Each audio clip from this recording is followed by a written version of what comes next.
Joining me now is Nationals leader David Littleproud. David, good to see you. Thank you so much. I want to firstly get your reaction to the fact that $500,000 or close to it has been spent on welcome to countries by government. How do you feel about that?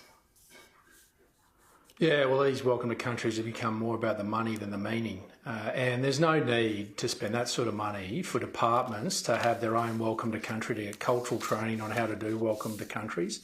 That's obscene. Anthony Albanese's already wasted $450 million of your hard-earned money on a failed voice referendum, where Australians made it very clear, on the very clear principle that not only do we want more bureaucracy, but we live by a simple tenet in this country. No matter your race, no matter your religion, we're all equal, all 27 million of us. And we've all got the same representation. And we all stand behind one flag. That one flag unites us as a nation. Now, we've got a history that you can't run away from.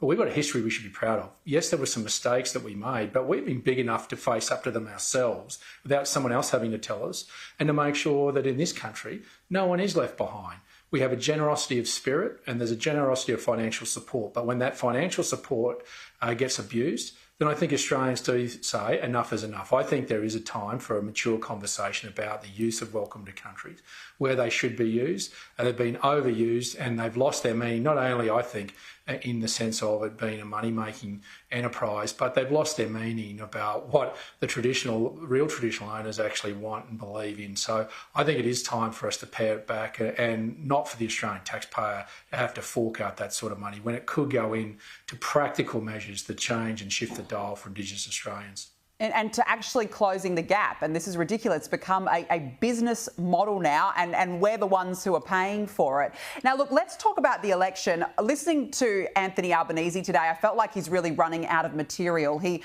fired the unofficial starting gun on the 2025 election campaign, launching a 3-state blitz to start the new year. He's splashing cash in Queensland for a road project. He's then going to travel to the Northern Territory and to WA. But this is when you know he has nothing to show for, when it's just an easy point to just attack the opposition. Have a listen. The 2025 election will be a clear choice. Labor building Australia's future, or a coalition determined to return Australia backwards and costing more under Peter Dutton. Yeah, David, as I said, I think running out of material there. Is this the unofficial start to the campaign, though, in your view?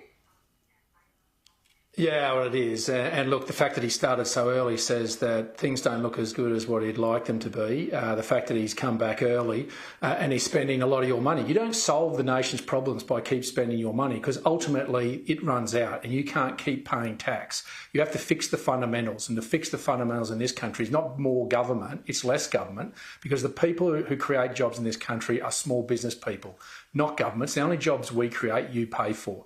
So you've got to fix the fundamentals, proper industrial relations policy and a proper energy policy that'll drive down inflation, drive down your interest bill.